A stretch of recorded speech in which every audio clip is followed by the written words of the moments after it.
Tell us about the new album. The new album, The Mirror, is a crazy album. I worked real hard on this album. It's my best album yet. 17 tracks. Whew. It's a real personal album. You know what I'm saying? I took my time with this album to answer a lot of questions that I think the fans wanted to ask me. You know, how did you feel during the time of the beef? You know, what were you going through personally? You know what I'm saying? Like when you're sitting at home and you flick on your TV, MTV, and 50's getting his award and shit, like, like what was your personal feelings at that moment? You know what I'm saying? Or yo, you sitting at home and fucking your wife comes in and she says, "Who the fuck is Superhead?" What were you feeling? You know what I'm saying? What were you thinking? Like, so, you know, those questions to me were important that I had to get across to my fan base. This album, right. You know what I'm saying? So this is a real fan-driven album.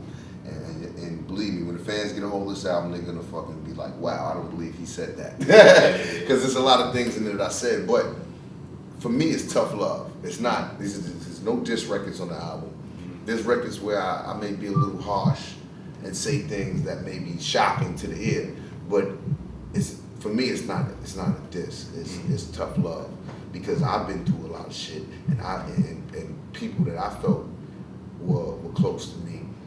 I found out that weren't so close to me and did me wrong. Fuck that. I talk about it. It's like cleansing, isn't it? It's therapy. This album is very therapeutic because things that I went through, things that I endured, you know what I'm saying? Fuck that. I spoke about it on this album. And if people's feelings get hurt, you know, behind certain records and certain things that I said, you know, so be it. I love the Uh-Oh joint. How did you hook up with Lil Wayne? Uh-Oh, was a track that I got from a cat named Minnesota that I thought was just a crazy fucking beat. When I heard it, it energized me, you know what I'm saying? And sometimes, a lot of times, you don't get those tracks that just move you off a first listen. And that shit moved me, man. And I was like, this record right here is for me and Weezy. Right. Me and Weezy been talking about doing a record for a long time, but we just didn't get around to, you know, doing it. Yeah. When I heard that beat and the way Weezy's been spitting lately, I said, this is the one for me and him, because I can feel both our energies on this record. It's gonna be hot. Lil Wayne's on fire right now. He's on fire, the fire man. Fire man. I mean, you know, you got the Uh-Oh joint. Tell us about the joint Body. Body is a fun record. A record I wanted to do, you know, because hip hop, I feel, has been in a dark place for the last few years, you know. It feels like you've gone back to classic Ja with that joint. Yeah, classic Ja, you know, vintage Ja, just having some fun, you know, playing with the ladies, exploring the female body, you know. Yeah, we gotta have some fun with this thing we call music too. It can't all be serious. It can't all be about beef and shit like that. If we ain't popping bottles and having some fun and you know, what's it all for? It's true. I say that every day. Yeah, I remember when it used to be, you know what I'm saying, I'd be in the club here, I'm here, Diddy's there, Jay's there, Nelly's here, and we battling, who popping more bottles, you know what I'm saying? Like, nigga, I got it popping over here, what you doing? You know what I'm saying? Like, that, to me, that's where hip hop needs to be back in that zone. Right. It's missing that. Right now, promoters don't even want to put together those type of gigs or these type of parties because they don't know who's beefing with who. Yeah. You know what I'm saying? I'll get a call and she'll be like, "Yo, John, would you come out to this party?" But, "Oh shit, man, you cool with the Millionaire? Wow. How you and Jeezy all right?" Wow. You know what I'm saying? And I'm like, that's fucked up that you gotta ask motherfuckers. You know what I'm saying? Like, I bet you when they put together rock shit or alternative shit, or when they put together those type of, they don't have to ask.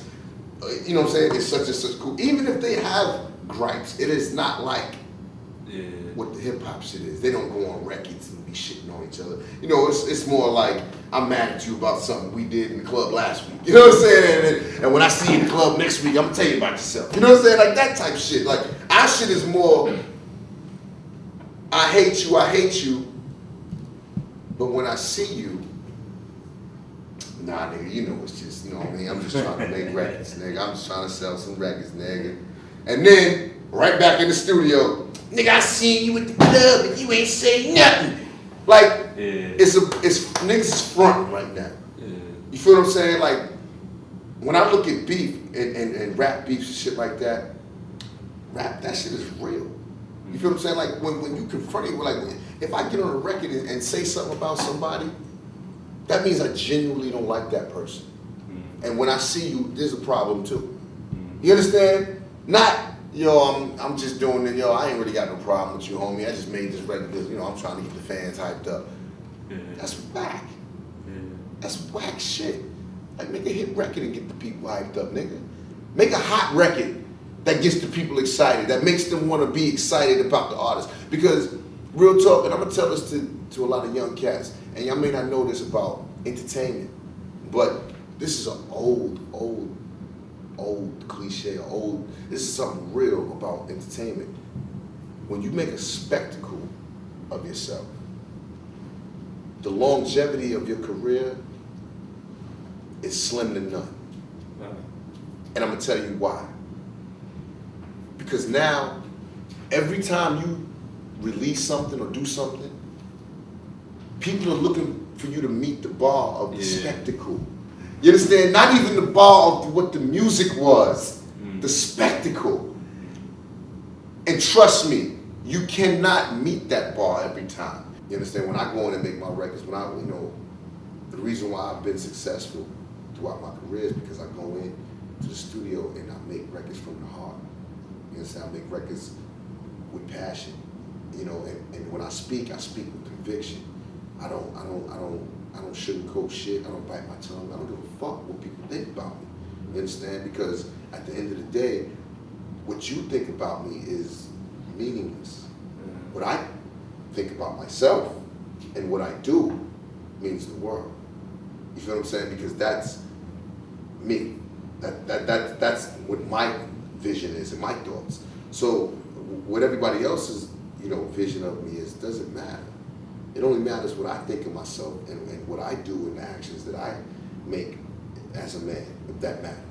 Because those are the actions that are gonna, you know, characterize who I am throughout history. You feel what I'm saying? It's real talk right now. Yeah. It's real talk. So we've got an album coming out November the 13th in the US. Yeah. It's probably gonna be November the 12th in the UK. Yeah. I mean, do you go on your own MySpace page? Yeah, I go on there sometimes. My shit is MySpace.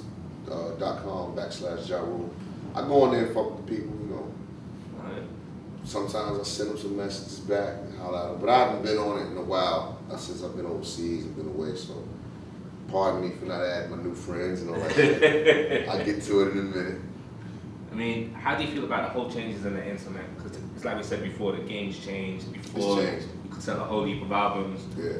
But I think what's changed for the good is that you can be actually closer to your friends. That's what I like about MySpace. I'm not gonna lie. Any artist that doesn't have a MySpace page, I think is fucked up. And those are artists that you send your fan mail to, they're not writing you back. They got somebody that's fucking in the back stamping their fucking signature on it and shit like that. You know what I'm saying? Because if an artist gets an interview and says they don't have a MySpace page, they don't give a fuck about their fans. Yeah. You understand? Because that's a direct connection to your fans. The people that buy your records, people that love you, like your die-hard fans, that, you know, the ones that never abandoned me and shit, when 50 came out, they was like, nigga, fuck you. You talking about Ja. You know what I'm saying? Yeah. Those motherfuckers, my MySpace page, they are on there, you know what I'm saying? And I rock with them and they rock with me. Day in and day out. And Tom, you know what it is, you done hung out, partied at my crib, you know how we do, homie, holla. You partied with Tom? Yeah, just before Tom, I think maybe it was a week after Tom sold the company. Right. And we was at my crib partying and shit. He was, you know, telling me about the deal he just did. He was partying his ass off. Like, I just fucking 500 deal. So big shout to Tom, yeah. That's good. Well, look, pleasure to hook up with you again, man. Just keep doing your thing. Man. And, you know, the UK, you got a lot of fans out here. DJs support you, a lot of people support you, so. For sure, man. I support the UK. I love the UK.